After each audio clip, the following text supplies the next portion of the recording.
twari dukwiye kwigana Imana nk'abana ikunda, niko Bibiliya ivuga. Tureke kwigana abandi bakoze ibi ngo natwe dukora ibi, bakora ibi ngo natwe dukora ibi.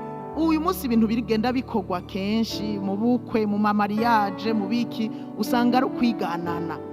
Ntidutegereza gukora ibyo abandi bakora, dukora ibintu tubona yuko ari biriko birategura akazoza kacu keza, kuko abajya ibyo bakoze kumbure babikora kubera babona ibya kazoza kabo iyo biriko biraja.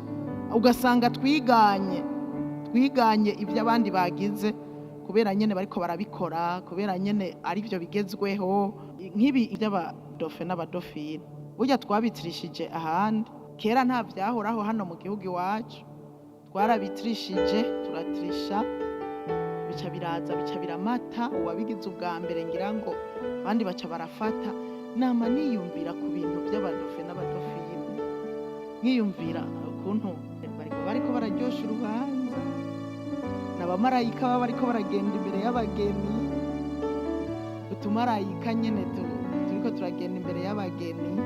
Nama ndavyiyumviye. Ubu rero kubera iterambere ryaje, bambara n'impuzu zisa. Izo mpuzu zisa rero jewe ubwa mbere nibaza ngo umwe wese arironderera, kumbe n'umugeni yikokoye amahera yosumishije indwi yose akayagura impuzu z'abadofe n'abadofine. Sinzi uwundi nabajije acavuga ngo ni vyiza ngo rega hari uwo bagurira atarazifise. Hama bari bazifise nabo, hari uwo bagurira atarazifise bikamufasha agasigara arayambara.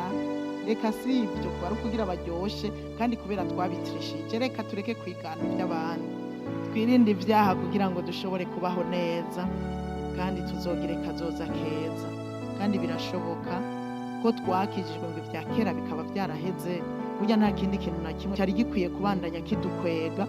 Twari dukwiye kubandanya ibyacu bigenda biraba bishasha, bigenda biraba bishasha. Harahiriwe abana bazosigwa n'umugororotsi, kandi umuntu umunyangeso nziza aragana abuzukuru biwe. Niryo jambo twahereye ko dusoma, umunyangeso nziza aragana abuzukuru biwe. Ni ukuvuga ntaraga abana biwe gusa, ntaraga abana biwe gusa, aragana.